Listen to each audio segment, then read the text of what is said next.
লক্ষ্মীপুরের রায়পুরে পৌর শহরের ৭ নং ওয়ার্ডস্থ সর্দার বাড়ির মানিক হোসেনের সম্পত্তি জবরদখলের অভিযোগ উঠেছে মহিলা কাউন্সিলর লিলির বিরুদ্ধে। ভুক্তভোগী মোহাম্মদ মানিক ও তার পরিবার জানায়, বিগত ৪৫ বছর আগে একই বাড়ির বাসিন্দা রায়পুর পৌরসভার মহিলা কাউন্সিলর শামসুন নাহার লিলি ও তার শাশুড়ির নিকট ৩ শতক সম্পত্তি বিক্রি করেন। সেই সুবাদে একই দাগে আরও পরিত্যক্ত সম্পত্তি পড়ে থাকায় বিগত আওয়ামী লীগ সরকারের সময়ে প্রভাব খাটিয়ে ধীরে ধীরে কমিশনার লিলি ও তার ছেলে সাবেক ছাত্রলীগ নেতা লিটন মিলে ৪ শতাংশ জমি দখল করে নেন। বিষয়টি নিয়ে সেই সময় রায়পুরের প্রভাবশালীদের নিকট গেলেও কোনো প্রতিকার মেলেনি। উল্টো কমিশনার লিলির বিচার কেউ করতে পারবেন না বলে সাফ জানিয়ে দেন। এ নিয়ে জমিন বিক্রেতা মোহাম্মদ মানিক হোসেন জানান, আমার ৪ ছেলে প্রবাসী হওয়ায় নিজেদের বসতঘর সংস্কার ও নির্মাণ করতে গিয়ে দফায় দফায় হামলা মামলার শিকার হয়েছি। লিলি ও তার ছেলে আমার ঘরে ঢুকে আমার অসুস্থ স্ত্রীর শরীরে আঘাত করে এবং ঘরের বিভিন্ন আসবাবপত্র ভাঙচুর করে। আমাদের বসতঘরের সামনেই শৌচাগার বানিয়ে সকল ময়লা ও দুর্গন্ধযুক্ত পানি নিয়মিত আমাদের দরজায় ফেলছে তারা। এদিকে অভিযুক্ত কমিশনার লিলি বেগমের সাথে কথা বলতে গেলে তাকে পাওয়া যায়নি। তবে তার স্বামী মোহাম্মদ সিরাজুল্লাহ বলেন, আমরা আমাদের খরিদকৃত সম্পত্তিতে রয়েছি, আমরা কোনো জমিন বাড়তি দখল করিনি। ডিসিমের উপরে যদি মাপতে যাই ৬-৭ ডিসিমের মতো হবে। এখন আমি বর্তমানে যিনি আমাদের থানার আছেন, এই থানার ইনচার্জ, তার প্রতি আমি দৃষ্টি আকর্ষণ করে বলছি এবং আমাদের প্রশাসন কাছে দৃষ্টি আকর্ষণ করে বলছি, অবশ্যই আপনারা আপনাদের উপরে আমি ছেড়ে দিলাম, আমি সবর করছি, আপনারা আমার এটা বিচার চাই, আমার এটা কিভাবে সমাধান করতে হবে আপনারা একটু খেয়াল করবেন ইনশাআল্লাহ। এতটুকু আপনাদের কাছে আমার আকুল হবে। বিগত ১৭ বছর আওয়ামী লীগের দাপট দেখায় আমাদের বাড়ির ডিলি কমিশনার অনেক নির্যাতন করেছে, আমাদের উপর অনেক নির্যাতন করেছে এবং আমাদের ভাইদেরকে হুমকি ধুমকি দিয়ে, মামলার হুমকি দিয়ে, বিভিন্ন নেতাদের হুমকি দিয়ে আমাদেরকে বাড়ি ছাড়া করছে, বাড়িতে থাকতে দেয় নাই।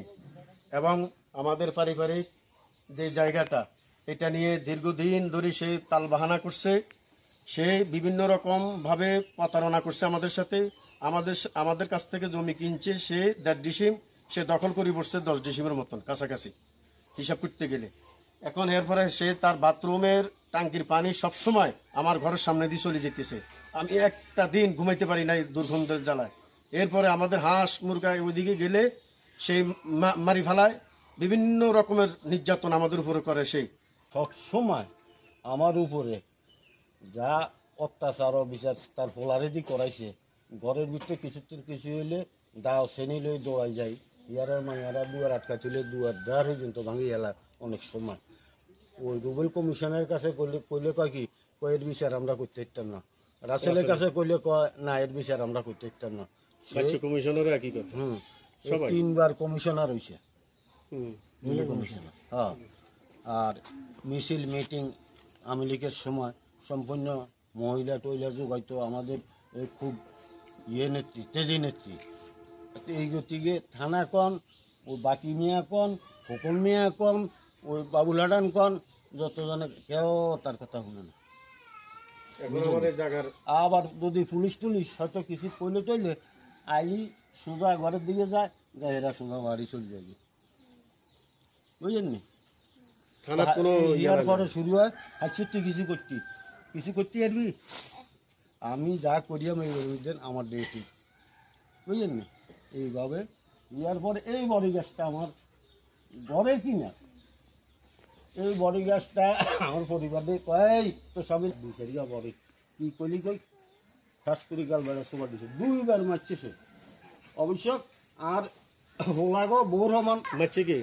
এই লিলু এবং তার ছেলে লিটন না মারছে, হে নিজে মারছে 2বার, বুঝলেন নি?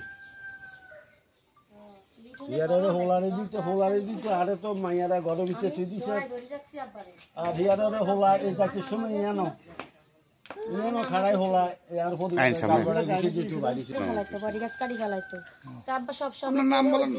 আমার নাম নাসরিন আক্তার। সব সময় কেলাম করে অভিযোগ দিতে, তোরা গাছ কাটি ফেলাবি, তোকে এদিকে কোনো কিছু না, তোরা কিন্তু কোনো পাওনা না। পরে তাকে গাছ কাটি ফেলাইতো আব্বা সবসময় একটু আব্বা অসুস্থর কারণে আর গাছটা টেনে দিতে পারে নাই। হ্যাঁ, ইমেন হয়েছে গাছ কাটবি না, তোরা তো করে জবাই করবো, নাইলে তোরা এইসব কি শুরু করছ।